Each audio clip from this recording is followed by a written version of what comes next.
Dialysis है क्या?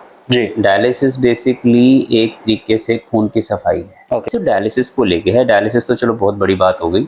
अगर किसी पेशेंट को ये भी है ना कि मुझे शुगर की दवाई, देखो पेशेंट हर उस चीज से डरता है जो उसके साथ बंद जाती है, सांस नहीं आता। जबकि पंप शुरू कब होना चाहिए, इनहेलर कब शुरू होना चाहिए? जब वो स्टार्टिंग में है, उसको पथरियां हैं, स्टोन्स हैं किडनीज में, तो उसको अपना रेगुलर चेकअप किडनी का करवाना ही चाहिए। तो 6 पेशेंट डेली हम ले रहे हैं डायलिसिस के लिए। और उसके बाद एक मशीन हमने स्पेशली पॉजिटिव पेशेंट के लिए रखी हुई है, hepatitis B, hepatitis C, HIV positive patient के लिए। बाकी 3 मशीन नॉर्मल पेशेंट्स के लिए। नहीं, वैसे तो आयुष्मान होता ही है, बन जाता है, एलिजिबल होते हैं। अगर आयुष्मान नहीं होता तो 1500 रुपये सिर्फ डायलिसिस के हैं, बाकी मेडिसिन के, ब्लड के अलग हैं। गवर्नमेंट कितनी फैसिलिटी दे रही है, ब्लड लगवाना है वो फ्री में है, डायलिसिस फ्री में है, बहुत बड़ी बात है ये। मतलब उसको भी, उसके बाद भी पेशेंट उसको लेट करता रहे सिर्फ अपनी कुछ नकारात्मक सोच को लेके, या लोगों से सुना सुनाया करके, गली वाले क्या कहते हैं, पड़ोस वाले क्या कहते हैं, मुझे लगता है ये अच्छी बात नहीं है।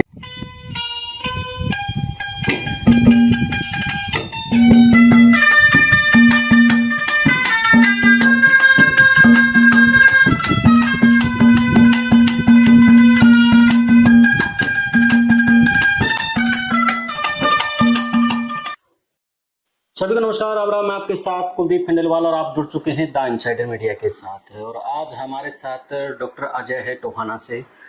और एक गंभीर बीमारी जो डायलिसिस को लेकर के आम आदमी की एक धारणा है, एक डर है, क्या वो डर वाजिब है या फिर डर बिना यानी कि बिना कारण का है?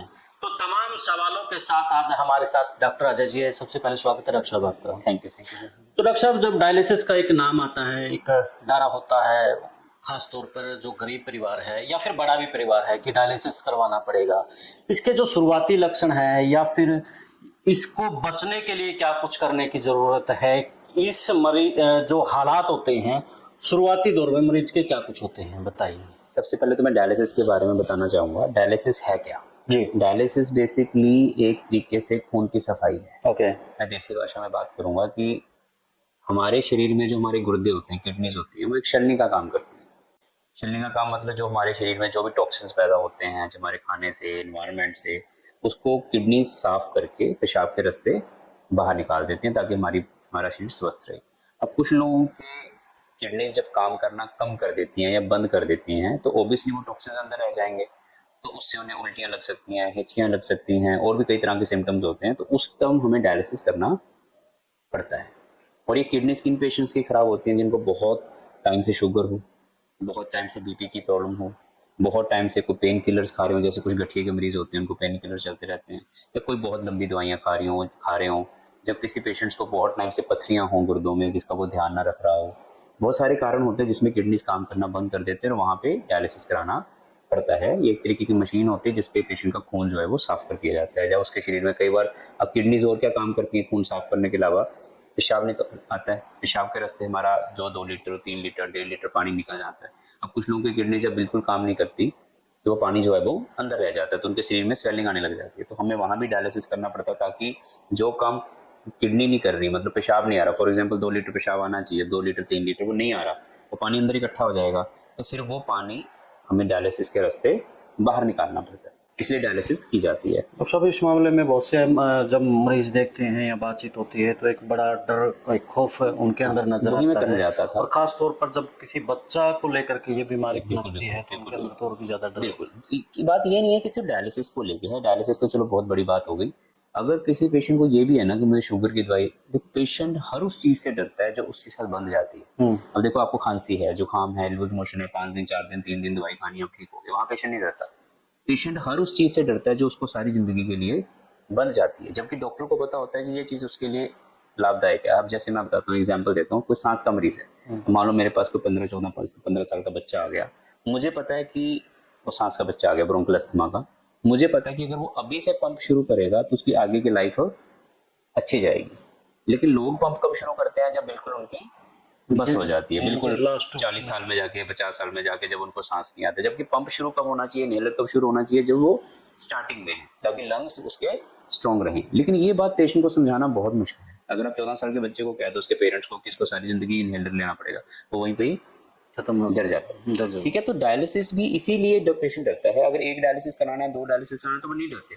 उनको पता है, उनके दिमाग में हो गया कि जब हम डायलिसिस कराएंगे इसका मतलब ये हमेशा करानी पड़ेगी। सेकंड, आपने कोई मेडिसिन मान लो पंप लेना है, इनहेलर लेना है, इंसुलिन लगानी है, तो आपने अपने घर पे लगानी है।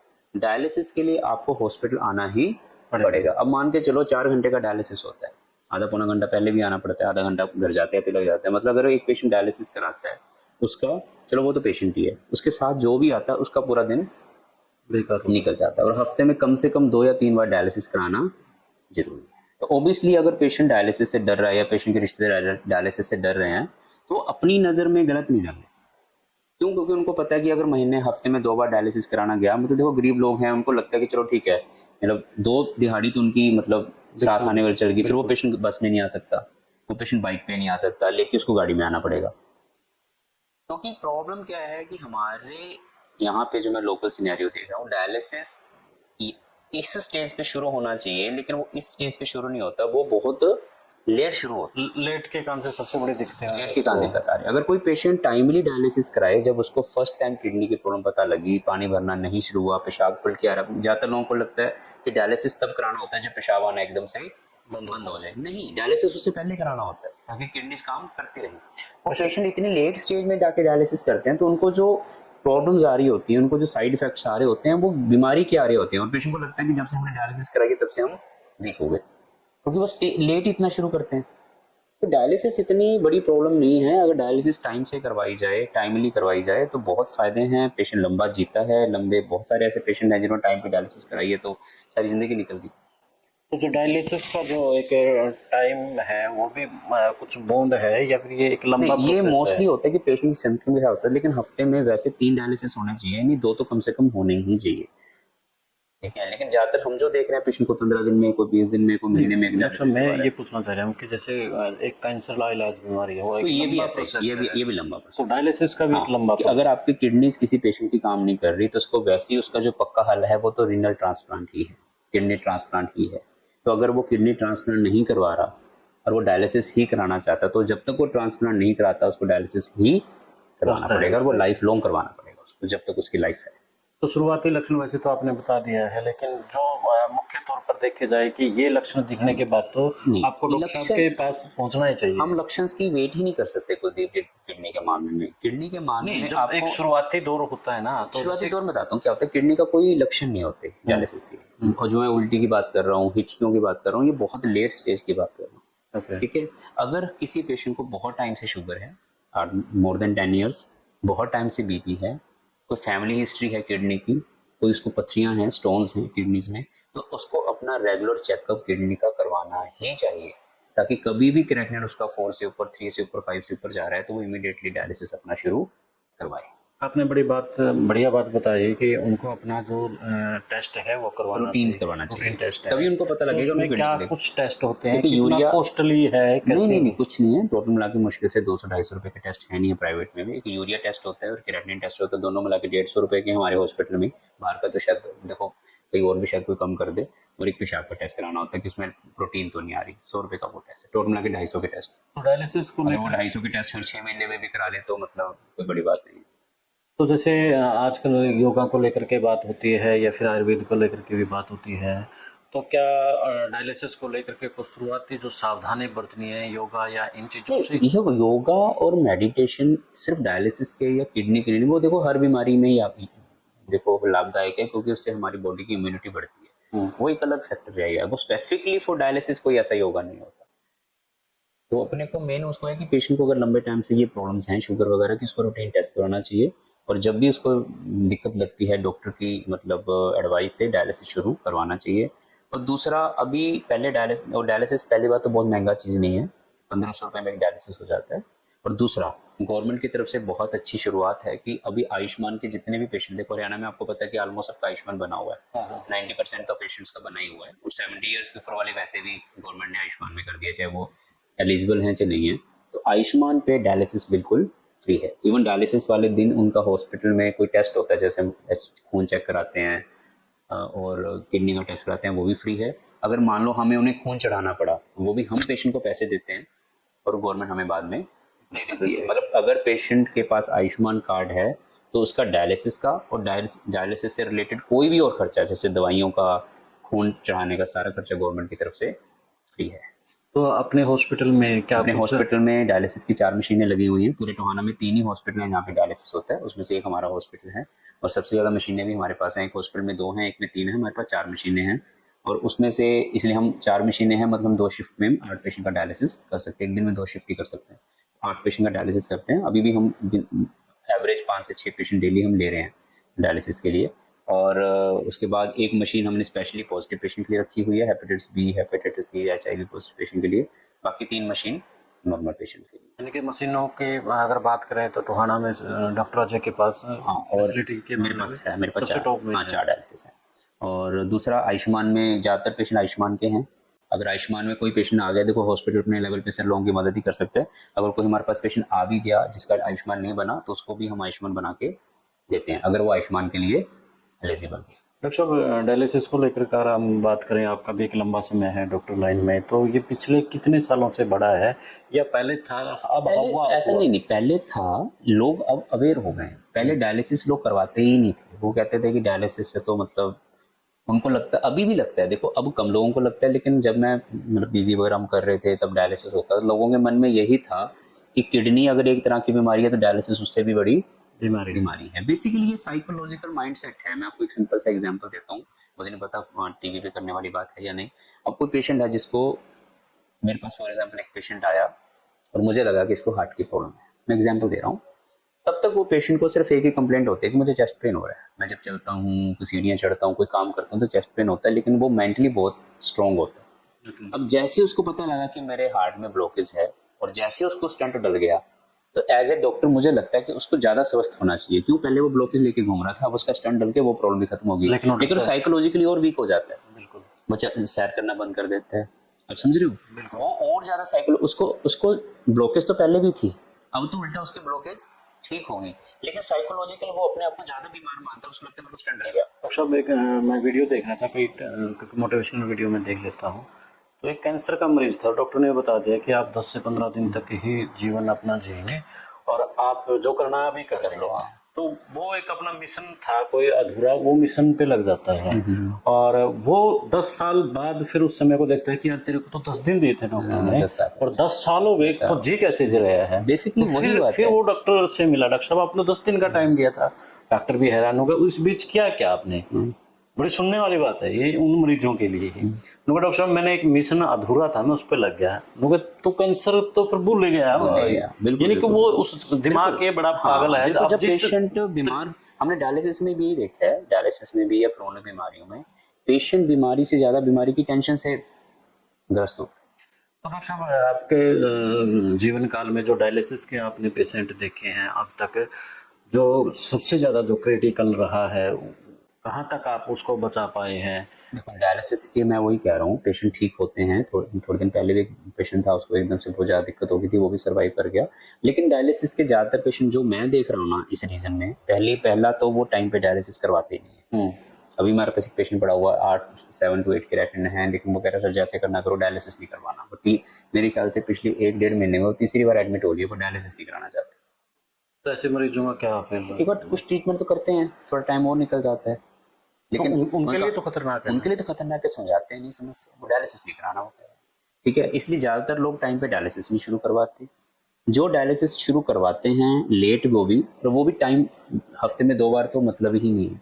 ज्यादातर लोग हफ्ते में 1 बार, 15 दिन में 1 बार, महीने में भी 1 बार करवा रहे हैं, लेकिन जो एक्चुअली में रिकमेंडेड है वो नहीं करवा रहे। फिर उसके बाद जो मेडिसिन होती हैं, देखो आयुष्मान की तरफ से डायलिसिस फ्री है, लेकिन सारी मेडिसिन तो फ्री नहीं हो सकती, बहुत महंगी मेडिसिन होती हैं। पेशेंट मेडिसिन नहीं ले पा रहे, ले नहीं रहे या ले नहीं पा रहे, कैसे लगा लो आप, देखो नहीं जेब उनकी अलाउ कर रही। तो जो डायलिसिस इफेक्टिवनेस होनी चाहिए वो बेसिकली नहीं हो पा रही है। जैसे आपने जो 1500 रुपये का खर्चा बताया है, वो सिर्फ चेकअप का है या वो डायलिसिस का है, और दवाइयाँ अलग हैं? दवाइयाँ और वो वीकली खर्चा है? वीकली नहीं है। 1500 रुपये वैसे भी मैक्सिमम पेशेंट जो हमारे पास हैं वो आयुष्मान के ही हैं, क्योंकि ज्यादातर हरियाणा के लोग वैसे अगर किसी के पास आयुष्मान नहीं, वैसे तो आयुष्मान होता ही है, बन जाता है, एलिजिबल होते हैं। अगर आयुष्मान नहीं होता तो 1500 रुपये सिर्फ डायलिसिस के हैं, बाकी मेडिसिन के, ब्लड के अलग है। तो ये डायलिसिस कम से कम कितने दिनों में? हफ्ते में 2 बार कम से कम चाहिए, और सारी जिंदगी चाहिए। लेकिन आम और गरीब व्यक्ति के लिए तो बड़ा, लेकिन आम और गरीब व्यक्ति के लिए प्रॉब्लम इसलिए नहीं हो रही, ये आयुष्मान में फ्री हो रहा है। बिल्कुल। तो डॉक्टर साहब, और डायलिसिस को लेकर के कुछ सावधानियाँ। नहीं, बस मैं ये कह रहा हूँ कि देखो, बीमारी से डरें, इलाज से ना डरें। बस मैं सबसे यही कह रहा हूँ कि बीमारी से डरिए, इलाज से ना डरिए। और इलाज अगर कोई भी, देखो मैं हमेशा पेशेंट ना कई बार मेरे से पूछ लेते हैं कि डॉक्टर साहब इस दवाई का साइड इफेक्ट है, उस दवाई का साइड इफेक्ट, शुगर की दवाई शुरू करो, तो पेशेंट की आदत बन गई है फेसबुक पे देख देख के कि सर इसका साइड इफेक्ट तो नहीं है, उसका साइड इफेक्ट तो नहीं है।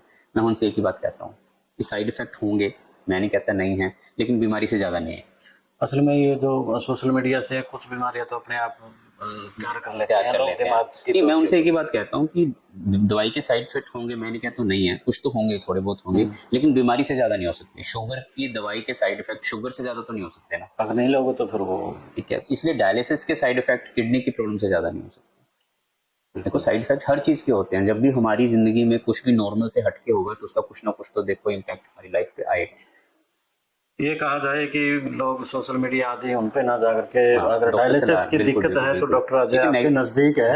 नहीं, मैं नहीं कह रहा हूँ मेरे से किसी से भी, और मैं तो कहता हूँ कि देखो पेशेंट्स ठीक हों, जो प्रॉब्लम ठीक होने लायक है। गवर्नमेंट देखो इतनी फैसिलिटी दे रही है, मैंने कभी नहीं देखा। देखो हमने वो टाइम भी देखा है, मतलब आज से आयुष्मान से पहले का, जब पेशेंट करवाना भी चाहता था लेकिन उनकी जेब अलाउ नहीं करती थी। अब देखो गवर्नमेंट कितनी फैसिलिटी दे रही है, ब्लड लगवाना है वो फ्री में है, डायलिसिस फ्री में है, बहुत बड़ी बात है ये। मतलब उसको भी, उसके बाद भी पेशेंट उसको लेट करता रहे सिर्फ अपनी कुछ नकारात्मक सोच को लेके, या लोगों से सुना सुनाया करके, गली वाले क्या कहते हैं, पड़ोस वाले क्या कहते हैं। मुझे लगता है ये अच्छी बात नहीं है। इससे गवर्नमेंट जो बेसिकली इतनी मेहनत कर रही है, गवर्नमेंट और जो अपने सरकार इतना मेहनत कर रही है, इतना आपको फंड कर रही है, इतना सब कुछ कर रही है, मेरे ख्याल से कहीं ना कहीं सरकार की मेहनत पे भी उससे पानी फिरता है। बिल्कुल। तो बहुत बहुत धन्यवाद डॉक्टर साहब आपका। तो डायलिसिस से डरने की ज़रूरत नहीं है, सिर्फ समझदारी दिखाने की ज़रूरत है और दवा लेने की ज़रूरत है, यानी कि प्रॉपर तरीके से इलाज करवाने की ज़रूरत है। जब सरकारें इस मामले में आपका सहयोग कर रही है और अच्छे संसाधनों के साथ आपके डॉक्टर अजय भी टोहाना में बेहतरीन सुविधाएं दे रहे हैं, तो फिर डरना क्या है। तो किसी को भी ये गंभीर बीमारी हो जाती है तो डरने की ज़रूरत नहीं है। तो जैसे डॉक्टर साहब ने हमें बताया है, तो आप भी क्या कहते हैं डायलिसिस को लेकर के कमेंट करके ज़रूर बताना। और मिलते हैं फिर एक नए मुद्दे, एक नए विश्लेषण के साथ, फिर एक डॉक्टर के साथ एक नई हेल्थ को लेकर के चर्चा करेंगे। तो डॉक्टर साहब कुछ और अंतिम में कहेंगे? नहीं, बस मैं एक चीज़ और कहना चाहता हूँ। मैं तो बस बताना चाहता हूँ कि अगर किसी पेशेंट को डायलिसिस की ज़रूरत है और उसका आयुष्मान कार्ड नहीं बना हुआ, तो हॉस्पिटल के पास ये सुविधा होती है कि अगर वो पेशेंट आयुष्मान के लिए एलिजिबल है तो हॉस्पिटल के अंदर ही हम उसका आयुष्मान कार्ड बना के दे सकते हैं। उसको कहीं और जाने की ज़रूरत नहीं है कार्ड बनवाने के लिए। फॉर एग्जाम्पल, एक पेशेंट आया, गरीब है, नहीं खर्च कर सकता, डायलिसिस भी कराना है, आयुष्मान कार्ड नहीं बना हुआ, कुछ लोग नहीं बनवाते, लेकिन फैमिली आईडी के हिसाब से, फैमिली इनकम के हिसाब से वो आयुष्मान के लिए, फैमिली इनकम के लगभग कितने? मुझे कोई आइडिया नहीं है, तो फैमिली आईडी के हिसाब से अगर वो एलिजिबल है आयुष्मान के लिए, फॉर एग्जांपल कोई 70 साल के ऊपर, वो सारे एलिजिबल ही हैं, तो हम हॉस्पिटल में ही उसका आयुष्मान कार्ड बना के दे देते हैं। यानी कि यहाँ पर एज चलती है जो 70+ है, जो 70+ तो एलिजिबल सारे ही हैं, चाहे आपको आयुष्मान के लिए एलिजिबल हो अपने 70+ अगर एज है तो हरियाणा गवर्नमेंट में वो मतलब एलिजिबल है आयुष्मान के लिए। लेकिन अगर वो 40 साल का भी है, 50 साल का भी है, तो फैमिली आईडी के हिसाब से एक लिस्ट होती है, वो हम कंप्यूटर में डाल के देख लेते हैं। अगर वो आयुष्मान के लिए एलिजिबल है तो हमें कहीं भेजने की जरूरत नहीं है कि भाई वहाँ जा आयुष्मान कार्ड बनवा के ला, हम हॉस्पिटल के अंदर ही आयुष्मान कार्ड बना देते हैं। बहुत बहुत धन्यवाद। मिलते हैं। जय हिंद, जय भारत, जय हरियाणा।